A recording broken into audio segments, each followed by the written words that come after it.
அவுது பில்லாஹி மினஷ் ஷைத்தானிர் ரஜீம். பிஸ்மில்லாஹிர் ரஹ்மானிர் ரஹீம். தவக்கல்து அலல்லாஹ். பேசுறதுக்கு எனக்கு இன்னைக்கு இந்த வாய்ப்பை கொடுத்த அல்லாவுக்கு நான் நன்றி சொல்லிக்கிறேன். அல்ஹம்துலில்லாஹ். கற்றுத்தந்த அந்த கடவுள் மட்டுமே துதிப்பிற்குரியவர். இந்த வார சிந்தனை அப்படிங்கிற தலைப்புல நம்ம திங்கட்கிழமைகள்ல பார்த்துட்டு வரோம். இன்னைக்கு நம்ம பார்க்க போற தலைப்பு திருமணம். இது ரொம்ப நாளாவே பேசணும் அப்படின்னு மனசுக்குள்ள இருந்துட்டு வந்த ஒரு சிந்தனை தான் இது. ஏன்னா பல பேர் என்கிட்ட தொடர்ந்து கேட்டுக்கிட்டே இருந்தாங்க. கொஞ்சம் வந்து திருமணத்தை பத்தி சொல் அப்படின்னு சொல்லி இருந்தனால இன்னைக்கு நம்ம இந்த டாபிக் வரோம். இது வந்து நம்ம வந்து கஷ்டப்படுத்தணும் அப்படிங்கிறதுக்காக சொல்லல. அதே நேரத்துல பேசாம போய்கிட்டே இருக்கிறதுனால எதுவுமே மாற்றம் இல்லாம ஏன் அப்படியே போய்கிட்டே இருக்கு அப்படிங்கிற கேள்வி எனக்குள்ள வந்துகிட்டே இருக்கு. இத வந்து ஒரு ஷேரிங்கா தான் நம்ம பார்க்க போறோம். இது வந்து ஒரு தீர்மானமாவோ இல்ல வந்து ஒரு தலைப்பாவோ நான் எடுத்து பேசல. இது வந்து நான் ஒரு ஷேரிங்கா தான் பேசணும் அப்படின்னு நான் நினைக்கிறேன். இப்ப சமூகத்துல இருக்கேன். நான் வந்து ஒரு 25 வருஷமா சப்மிட்டர் சமூகத்துல நான் இருந்துட்டு வரேன்.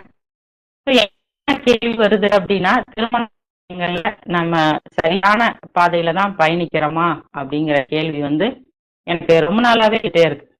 இப்ப நான் பேசுற விஷயங்கள் எல்லாமே பாத்தீங்கன்னா ஒரு 99% கேள்விகளும் பதில்களும் பல பேர் என்கிட்ட கேட்ட விஷயத்த தான் நான் வந்து இப்போ ஒரு தொகுத்து நான் சொல்லலாம் அப்படின்னு நினைக்கிறேன்.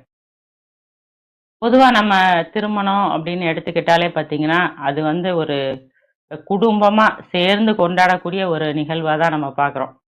எங்க அண்ணனுக்கு கல்யாணம், அக்காவுக்கு கல்யாணம், தம்பி கல்யாணம், தங்கச்சி கல்யாணம் அப்படின்னு சொல்லி பல மாதங்களா இதுக்கு வந்து ப்ரிப்பேர்ட் ஆகி எல்லாரையும் போய் அழைச்சு பத்திரிக்கை அடிக்கிறது, ட்ரெஸ் எடுக்கிறதுன்னு பல சந்தோஷங்களை வந்து நம்மளுக்கு கல்யாணங்கள் கொடுக்குது. இன்னும் வந்து நம்மளுக்கு புதிதா ஒரு குடும்பத்தோட ஒரு தொடர்பும் நம்மளுக்கு கிடைக்கிறனால ரொம்ப வந்து ஒரு மகிழ்ச்சியான தருணமா அது நம்ம வாழ்க்கையில அமையுது.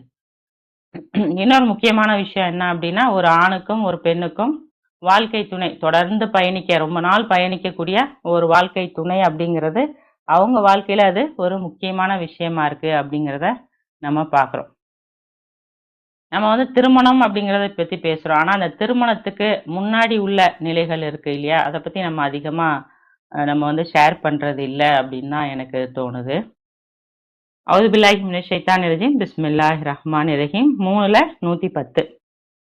மக்களின் மத்தியில் தோன்றிய சமூகங்களிலேயே நீங்கள் தான் மிகச் சிறந்த சமுதாயம். நீங்கள் நன்னெறியை ஆதரித்து மேலும் தீமையை தடுக்கின்றீர்கள். இன்னும் கடவுள் மீது நீங்கள் நம்பிக்கை கொள்கின்றீர்கள். வேதத்தை பின்பற்றுபவர்கள் நம்பிக்கை கொண்டால் அது அவர்களுக்கு மேலானதாக இருக்கும். அவர்களில் சிலர் நம்பிக்கை கொள்ளவே செய்கின்றனர். ஆனால் அவர்களில் பெரும்பாலானோர் தீயவர்கள்தான் அப்படின்னு இந்த வசனம் முடியுது. அதாவது அல்லாஹ் என்ன சொல்றாங்கன்னா, நீங்க தான் சிறந்த சமுதாயம் அப்படின்னு சொல்றாங்க. அந்த சமுதாயம் எப்படி அப்படின்னா, நன்னெறியை ஆதரிக்கணும், தீமையை தடுக்கணும், கடவுள் மீது நம்பிக்கை கொள்ளணும் அப்படின்னு சொல்லி சொல்றாங்க. இந்த விஷயங்களை எல்லாம் கடவுள் சொன்ன மாதிரி நன்னெறியை ஆதரிச்சு தீமையை தடுத்துட்டு போற சமுதாயமா நாம மாறிக்கிட்டு வரோமா இல்லையா அப்படிங்கிற ஒரு கேள்வியோட தான் நம்ம இது உள்ளக்க இன்ஷா அல்லாஹ் போலாம். நான் வந்து இந்த திருமண விஷயங்கள் எல்லாம் ரொம்ப ஆர்வம் காட்டுவேன். ஒரு பையனுடைய போட்டோவோ இல்ல பொண்ணுடைய போட்டோவோ வரும்போது அது 4 பேருக்கு ஷேர் பண்றது, இந்த மாதிரி விஷயங்கள்லாம் நான் ரொம்ப நாளா தொடர் பண்ணிட்டே வரேன். இப்ப ஒரு பையனுடைய போட்டோ வருது. அப்படி எனக்கு அந்த போட்டோ வரும்போதே இன்னொரு வந்து ஒரு கிரைட்டீரியாவும் சேர்ந்தே வருது. எங்களுக்கு வந்து பொண்ணை வந்து வெள்ளை வெளியேர்னு இருக்கணும் அப்படின்னு சொல்லி சொல்றாங்க. சரி, பையன் கலரா இருக்காரு, அதனால ஒரு கலரா இருக்கிற பொண்ணு கேட்குறாங்க போல அப்படின்னு பார்த்தா, கலர் கம்மியா இருக்கிற பையனும் எனக்கு வெள்ளை வெளியேன்னு தான் பொண்ணு வேணும் அப்படின்னு சொல்லி கேட்குறாரு. அப்ப இந்த கலர் கொஞ்சம் கம்மியா இருக்கிற பொண்ணுங்களெல்லாம் நம்ம என்ன பண்றது? இப்போ பொண்ணுங்க சைடில் பார்த்தோம் அப்படின்னா 99% பேர் பையன் கலரை பற்றிலாம் எந்த இதுவுமே சொல்கிறதில்ல. எப்படி இருந்தாலும் ஓகே, சப்மிட்டராக இருந்தால் சொல்லுங்க அப்படின்னு சொல்லி தான் சொல்கிறாங்க. நம்ம வழி வழியாக காலங்காலமாக நம்ம பார்த்துட்டு வந்தோம்னா, நம்ம அத்தா அம்மா, இப்போ எங்கள் அத்தா அம்மாவை நான் பார்க்குறேன், நான் இவர் எங்கள் மாமிங்க மாமாக்கள் பார்த்தோன்னா எல்லாருமே கலர் விஷயத்தில் அப்படியே கலந்து தான் இருக்கும். இந்த சைடு ஒரு ஆள், அந்த சைடு ஒரு ஆள் அப்படியே மாறி மாறி தான் இருக்கும். அதனால லைஃப்ல ஏதாவது ப்ராப்ளமான்னு பார்த்தா, எதுவுமே இல்ல. அத வச்சு எதுவுமே லைஃப்ல இதுவரைக்கும் இல்ல. அப்ப ஏன் இந்த மாதிரியான ஒரு தாட் நம்மளுக்கு பசங்களுக்கு வருது? ஏன் இந்த மாரி நெனைக்கிறாங்க அப்டின்னா, நான் நெனைக்கிறது என்னன்னா, டிவி, மீடியா, அந்த பியூட்டி குறித்த ஒரு பார்வை. ஏன்னா இப்ப வந்து ஃபேர் அண்ட் லவ்லி அப்டின்னு தான் போடுறாங்க இல்லையா? ஸோ அத மாத்தி தான் இப்ப க்ளோ அண்ட் லவ்லின்னு கூட வந்துருச்சு. இப்ப என்னன்னா, இது நம்ம மேல ஒரு திணிக்கப்படுற ஒரு விஷயமா தான் நான் பார்க்குறேன். இந்த மாதிரி வேணும் அப்டிங்கிறது வந்து, நம்ம மனசுல வலுக்கட்டாயமா திணிக்கப்படுது. இப்போ கலர் கம்மியா இருக்கிற பெண்கள் மனசுல நம்ம எந்த மாரி ஒரு தாக்கத்த ஏற்படுத்துறோம்? நம்ம சரியா இல்ல. அதனால தான் நம்மள ரிஜெக்ட் பண்றாங்க. பல பேர் அந்த மாரி பண்ணும்போது, அவங்க மனசு எப்படி கஷ்டப்படும் அப்படிங்கிறத பத்தி நம்ம யோசிக்கிறதே இல்ல இல்லையா? அவங்கவங்களுக்கான வாழ்க்கை துணைகள் இருக்கு. அதெல்லாம் அமைச்சு தராங்க. அதுல எந்த இதுவும் கிடையாது. பட் நம்ம அவங்கள எப்படி பார்க்குறோம்? அது அல்லாஹ்வுடைய படைப்பு தான் 2 கலருமே. பட் ஒரு இத நம்ம இன்னொன்ன எப்படி பார்க்குறோம் அப்படிங்கிற ஒண்ணு நம்ம கவனிக்கணும் இல்லையா? இரு மனங்கள் இணையிறது தான் திருமணமா இருக்கு. அதுல தேவையானது என்ன அப்படின்னா, பரஸ்பர ஈர்ப்பு இருந்தா போதும். கவர்ச்சி எல்லாம் நம்மளுக்கு தேவையில்ல. ஒரு பெண்ண செலக்ட் பண்ணும்பொழுது, அவங்க நம்பிக்கை கொண்ட பெண்ணா இருக்காங்களா? நன்னெறியா இருக்காங்களா? பக்தியா இருக்காங்களா? உறுதியா இருக்காங்களா? இந்த மாரி விஷயங்கள நம்ம ஃபோக்கஸ் பண்ணோம்னா, வாழ்க்கை வந்து சிறப்பா இருக்கும் அப்படின்னு சொல்லி எனக்கு தோணுது.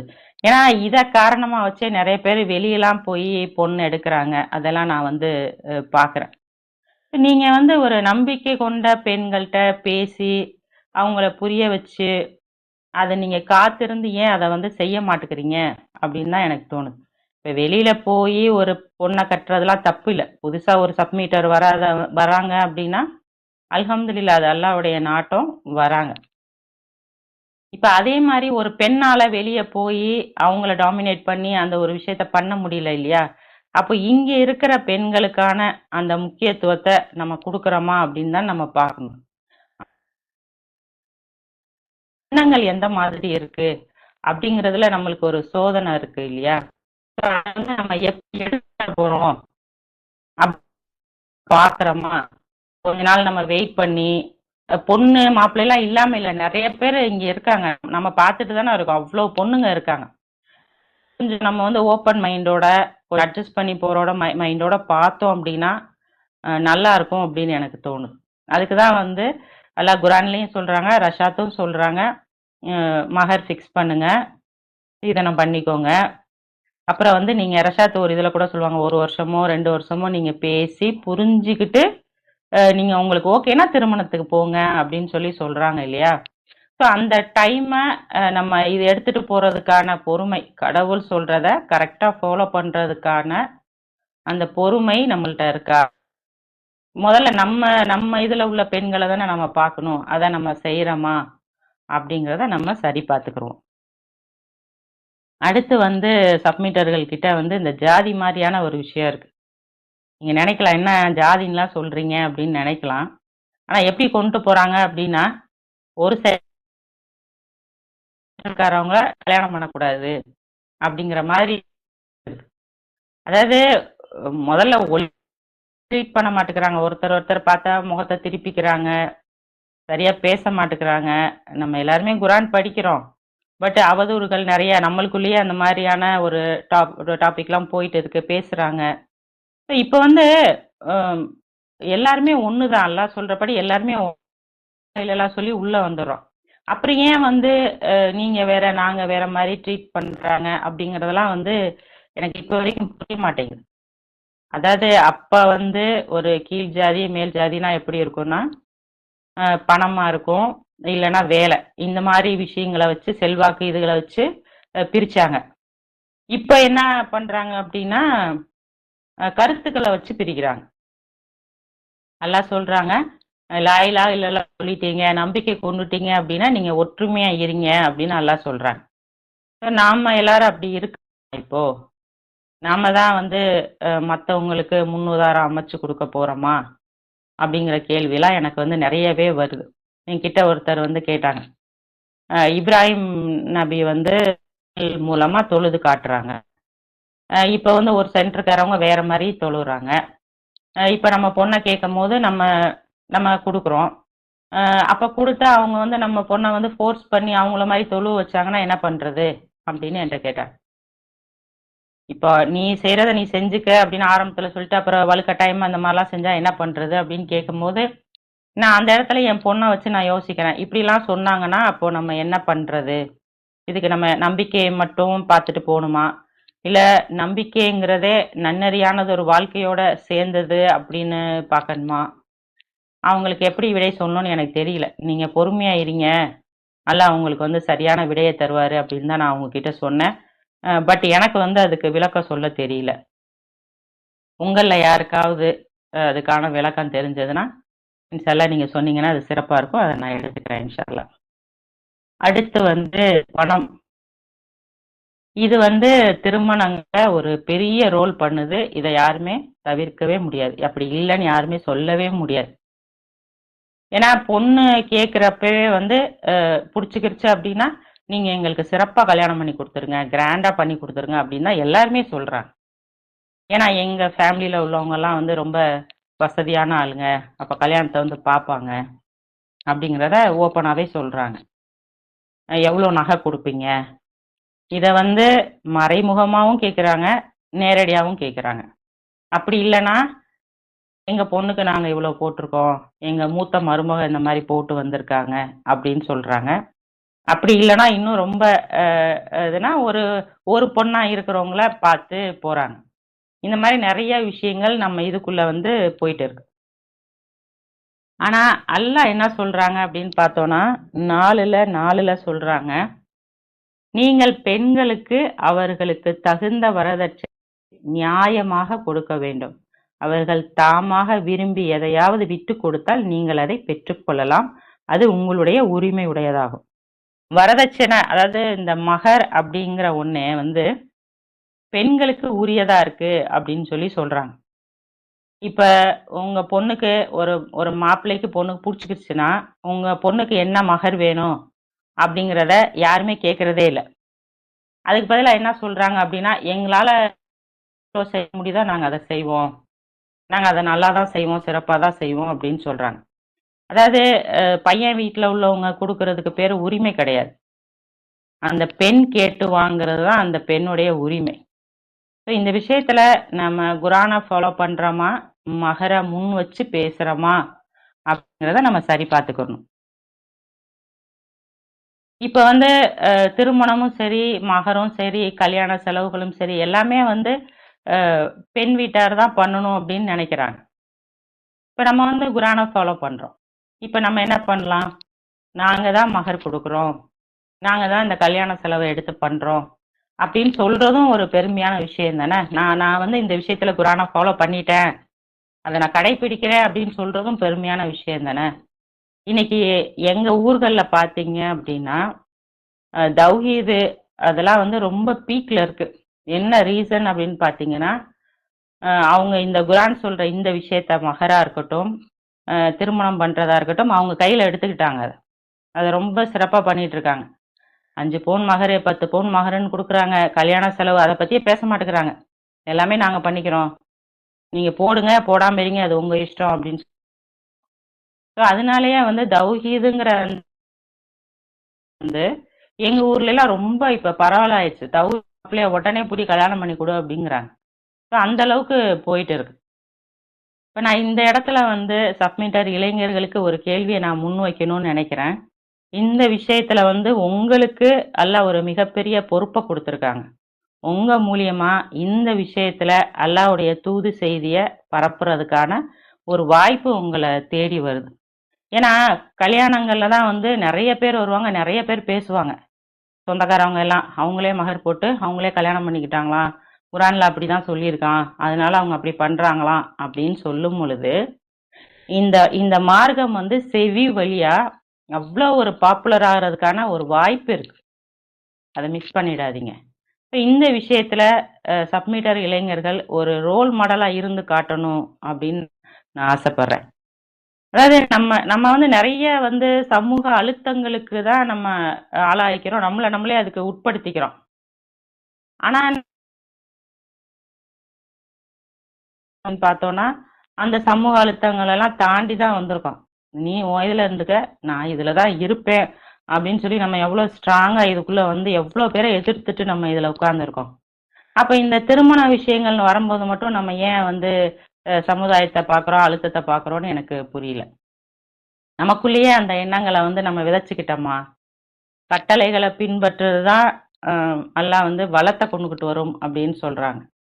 ஒரு ஒரு நம்பிக்கை கொண்ட பெண்ணை உள்ள கொண்டுட்டு வர்றது அப்படிங்கிறது வந்து அது ஒரு தலைமுறைக்கான ஒரு அழியாத சொத்தா இருக்கு அப்படிங்கிறத நான் பார்க்குறேன். ஸோ இதை வந்து நீங்க ஸ்டேட்டஸை வச்சுட்டு அடுத்தவங்களுக்கு காட்டணும் அப்படிங்கிறதுக்காக நம்ம இதுக்கெல்லாம் நம்ம போகணுங்கிற தேவையே இல்ல.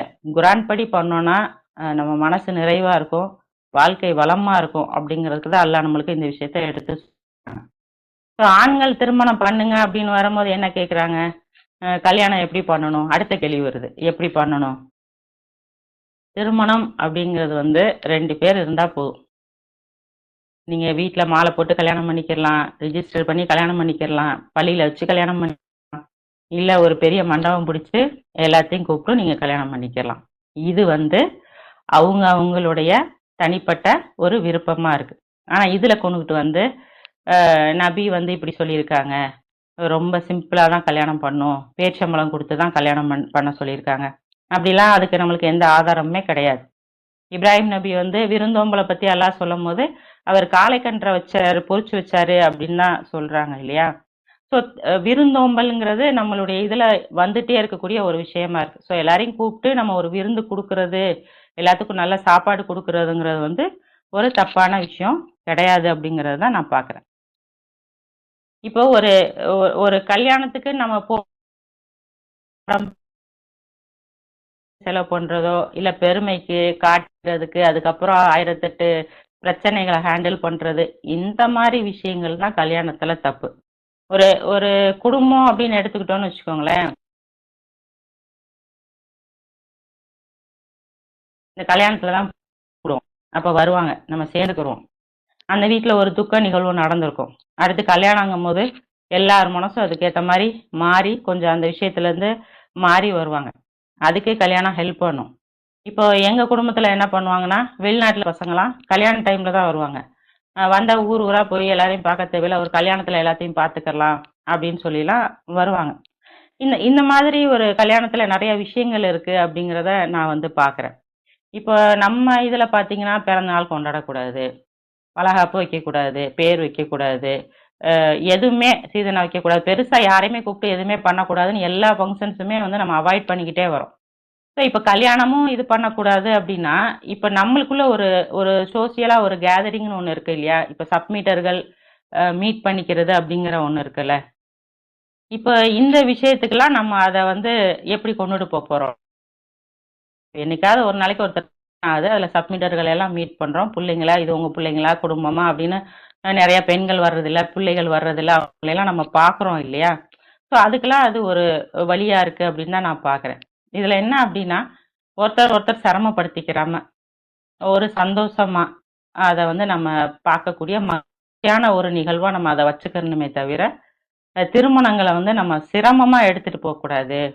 அதுல முக்கியத்துவம் வந்து நம்ம வந்து மகருக்கும் ஆண் திருமணம் பண்ணணுங்கிறதையும் தான் நம்ம கொண்டு வரணும் அப்படிங்கிறது தான் நான் வந்து குரானுடைய வழியிலிருந்து நான் அத பார்க்குறேன். அடுத்து வந்து நம்ம வந்து ஆண்களுக்கான விஷயங்கள் நம்ம பார்த்தோம் இல்லையா?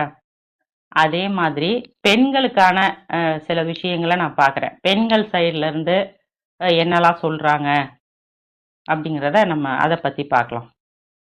இப்போ கல்யாணத்துக்கு அப்புறம் வேலைக்கு போவணும் அப்படிங்கிறது வந்து பெண்கள் மத்தியில வந்து ரொம்ப ஒரு அசைக்க முடியாத ஒரு இடத்துல உட்கார்ந்திருக்கிற ஒரு விஷயமா நான் பார்க்குறேன். இந்த மனநிலை வந்து அவங்களுக்கு ஏன் வருது? நான் கட்டாயம் போயே தீருவேன் அப்படின்னு சொல்லி ஏன் சொல்றாங்க அப்படின்னு நான் வந்து பல நாட்கள் நான் யோசிச்சு யோசிச்சு பார்க்குறேன். இப்ப குடும்பங்கள் வந்து பெண்களுக்கான அந்த அந்த உரிமைகள, அவங்க மனசுக்கான அங்கீகாரத்த தராததுனாலயா? இப்ப வீட்ல இருக்கிற பெண்கள் பெரும்பாலும் வந்து மதிக்கப்படுறதே இல்ல. அவங்களுடைய கருத்துக்கள் பெருசா எடுத்துக்கொள்ளப்படுறதே இல்ல. எத்தன பேரு ஒரு குடும்பத்துல உட்கார்ந்து பெண்கள்ட்ட கேட்டு, அத கன்சல்ட் பண்ணி அந்த விஷயத்த செய்றாங்க அப்படின்னு பார்த்தோம்னா, அது ரொம்ப கம்மியா தான் இருக்கும். ஸோ சம்பாதிக்கும் போது நம்மளுக்கு வந்து ஒரு அங்கீகாரம் கிடைக்கும் அப்படின்னு நினைக்கிறாங்களா? இல்ல அதன் வழியா அவங்களுக்கு வந்து ஃபினான்ஷியலா ஒரு ஃப்ரீடம் கிடைக்கும்னு நினைக்கிறாங்களா? ஸோ ஒரு பெண் எடுக்கிற இந்த முடிவுக்கு பின்னாடி என்ன எண்ணங்கள் இருக்கு அப்படிங்கிறது வந்து எனக்கு சரியா வந்து தெரியல. பட் குரான் என்ன சொல்லுது அப்படிங்கிறத நம்ம பார்க்கலாம். 4:34 ஆண்கள் பெண்களுக்கு பொறுப்பாளிகளாக ஆக்கப்பட்டுள்ளனர். மேலும் கடவுள் அவர்களுக்கு குறிப்பிட்ட சில இயல்புகளை கொண்டு கொடையளித்துள்ளார். மேலும் உணவு ஈட்டுபவர்களாக அவர்களை ஆக்கினார். இது கடவுளின் கட்டளையாக இருப்பதால் நன்னெறியுடைய பெண்கள் இந்த ஏற்பாட்டினை உவப்புடன் ஏற்றுக்கொள்வார்கள். மேலும் தங்களுடைய கணவன்மார்களை அவர்கள் இல்லாத பொழுது அங்கு இல்லாத போது கண்ணியப்படுத்துவார்கள் அப்படின்னு சொல்லி இந்த வசனம் பெரிய வசனம் நான் பாதியோட முடிச்சுக்கிறேன். அடுத்து 4:32 ஒருவர் மற்றவர் மீது கடவுளால் கொடையளிக்கப்பட்ட இயல்புகளில் நீங்கள் பேராசைப்பட வேண்டாம். ஆண்கள் குறிப்பிட்ட சில இயல்புகளால் பயனடைகின்றீர்கள். மேலும் பெண்கள் குறிப்பிட்ட சில இயல்புகளால் பயனடைகின்றீர்கள். அவருடைய அருளை உங்கள் மீது பொழியுமாறு கடவுளை நீங்கள் இறைஞ்சலாம்.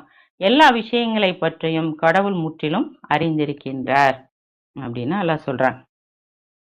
இப்போ ஒரு குடும்பத்தை நடத்துறதுக்கான ஒரு பொறுப்பு, சம்பாத்தியம் உணவளிக்கிறதுனாலே போய் சம்பாரிச்சிட்டு வந்து அவங்களுக்கு உணவளிக்கக்கூடிய பொறுப்பை அல்லாஹ் வந்து ஆண்களுக்கு தான் கொடுத்துருக்கேன் அப்படின்னு சொல்லி சொல்றாங்க. ஸோ பெண்களுக்கு வந்து அந்த பொறுப்பு கிடையாது. நான் என் பொண்ணுங்க கிட்டயுமே இந்த இந்த வசனத்தை வந்து நான் அடிக்கடி சொல்லிக்கிட்டே இருக்கேன்.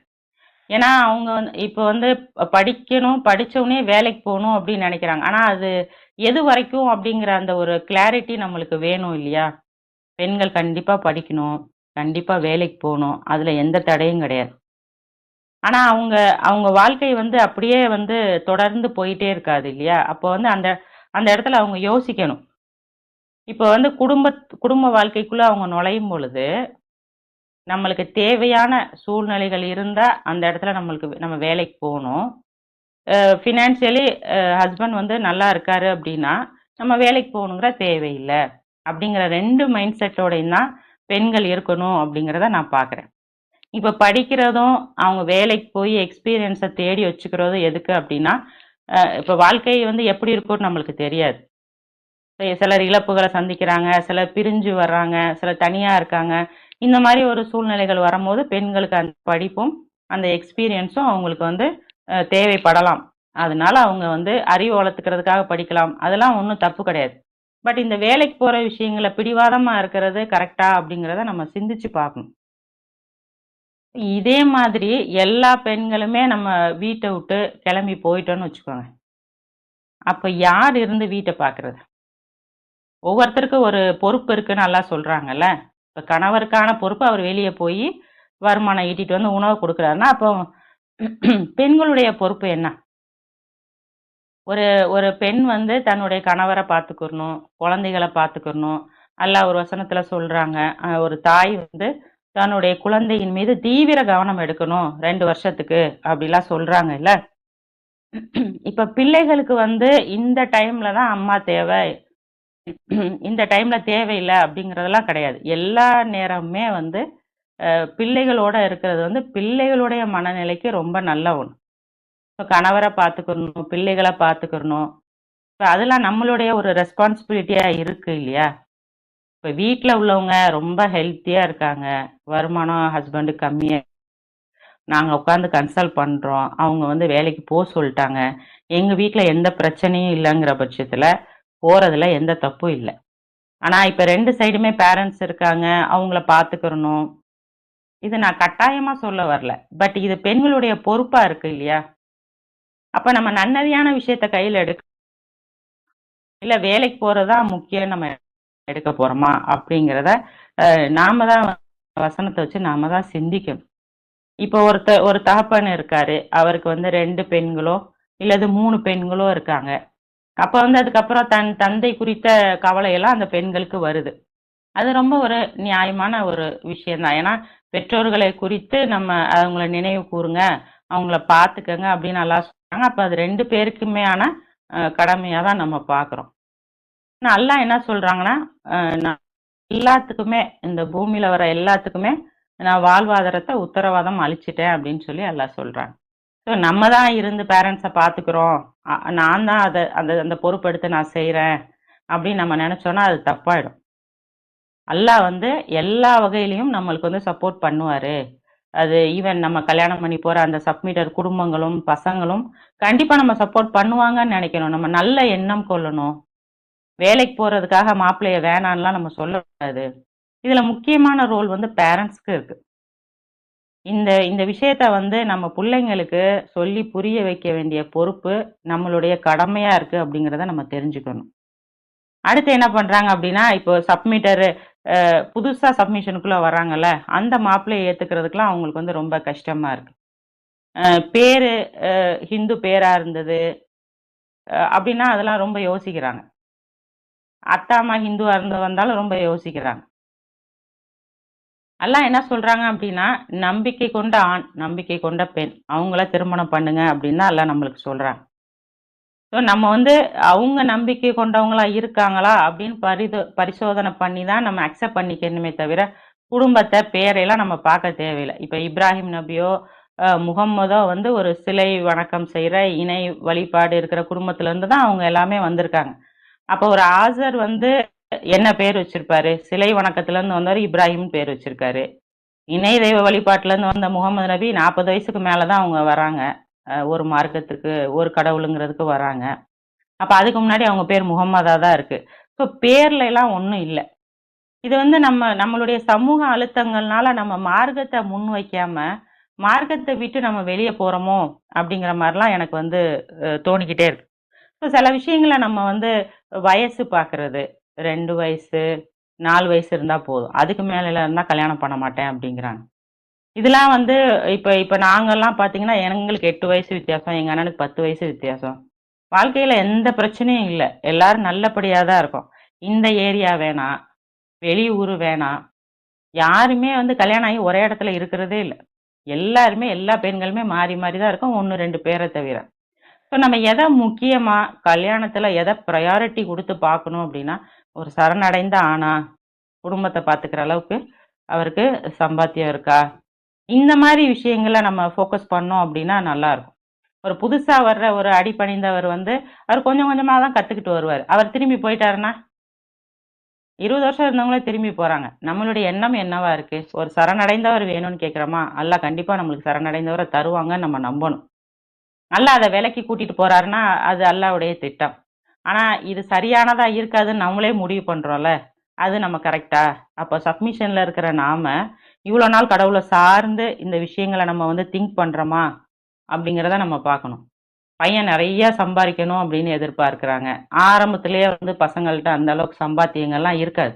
அவங்க வந்து கொஞ்சம் கொஞ்சமா வேலைக்கு போயி எக்ஸ்பீரியன்ஸ் வந்து தான் வந்து வருவாங்க. நெறைய மகர் கேட்கிறது. ஒரு பெண்ணுக்கான 1 வருட தேவை என்ன? அத கால்குலேட் பண்ணி நம்ம கேட்கணும். அதாவது எப்பவுமே நம்ம வந்து ஒரு மாடரேட்டா நடந்துக்கிறதுக்கு நம்ம யோசிக்கணும் அப்படிங்கிறத நான் பார்க்குறேன். இந்த பல சிக்கல்கள் கல்யாணம் இந்த பொண்ணு, மாப்பிள்ளை விஷயங்கள வர்றதுக்கு காரணம் என்ன அப்டின்னா, நம்மளுடைய ஓவர் எக்ஸ்பெக்டேஷன் தான் இதுக்கு காரணம். மனத்தடைகள் தான் இதுக்கு காரணம் அப்டின்னு நான் பார்க்குறேன். சப்மிஷன்ல பொண்ணு இல்ல, மாப்பிள்ளை இல்லன்னு தயவுசெய்து யாரும் சொல்லாதீங்க. அ உங்க தோதுக்கு கிடைக்கல அப்டிங்கிறது தான் வந்து இதுல கரெக்ட்டான விஷயமா இருக்கும் அப்டின்னு நான் பார்க்குறேன். கல்யாணம் இதுல உள்ள போம்போதே வந்து பல வந்து தடுமாற்றங்கள் நமக்கு இருக்கும். ஆணுக்கும் இருக்கும், பெண்ணுக்கும் இருக்கும். ஆனா வந்து இந்த திருமணங்கிறது வந்து ஒரு ஆணுக்கான அதிகாரம் அப்படி இல்ல. அது ஆணுக்கான பொறுப்பு. பெண் வீட்ல இருந்தா அடிமைத்தனம். அது இல்ல. அது பெண்ணுக்கான ஒரு ரெஸ்பான்சிபிலிட்டி. 2 குடும்பங்களும் நம்ம வந்து புள்ளைங்களுக்கு இந்த ரெஸ்பான்சிபிலிட்டிய பத்தி எடுத்து சொல்லணும். கல்யாணங்கள்ல நீங்க இந்த பொறுப்புகள எடுத்துக்கங்க. இப்ப வயசு கூடிக்கிட்டே போகுது. அவங்க பாட்டுக்கு வச்சுட்டே இருக்காங்க. எல்லாம் சொல்றாங்க, நீங்க வந்து நபர்கள திருமணம் செய்றதுக்கு நீங்க ஊக்கப்படுத்துங்க அப்படின்னு சொல்றாங்க. அல்லாஹ் ஒரு விஷயத்த நம்மளுக்கு காமிச்சு குடுத்து, தவக்கல்து அலல்லாஹ் நீங்க நுழைஞ்சிருங்க அப்படின்னு சொன்னாங்க அப்படின்னா, நம்ம அதுக்குள்ள நுழைஞ்சிரணும். அப்ப அந்த வாழ்க்கை வந்து நம்மளுக்கு நல்லபடியா இருக்கும். அல்லாஹ் நெறைய விஷயங்கள நம்மளுக்காக மாத்தி தருவாரு. திருமணங்கிறதே வந்து ஒரு மனங்களை இணைக்கக்கூடிய ஒரு விஷயம். அதுக்கு தான் நம்ம ப்ரையாரிட்டி குடுக்கணும். அவங்க ஆணோ, பெண்ணோ அவங்க வந்து சரணடைந்தவங்களா இருக்காங்களா? அப்படிங்கிறத பார்த்தோம் அப்படின்னா, அல்லாஹ் மத்த எல்லா விஷயங்களையுமே நம்மளுக்கு நல்லபடியாக்கி குடுத்துருவாரு, அப்படிங்கிறத நான் பார்க்குறேன். இது நான் சொன்ன விஷயங்கள்ல ஏதாவது தவறோ, மாற்று கருத்துக்களோ இருந்தா சொல்லுங்க. இன்ஷா அல்லாஹ் நான் அத வந்து திருத்திக்கிறேன். இங்க உள்ள ஆண்களுக்கும், பெண்களுக்கும் அல்லாஹ் வந்து நல்ல ஒரு திருமண வாழ்க்கைய அமைச்சு தரணும் அப்படின்னு சொல்லி அல்லாஹ்ட்ட பிரார்த்தனை பண்ணி நான் முடிச்சுக்கிறேன். அல்ஹம்துலில்லாஹ்.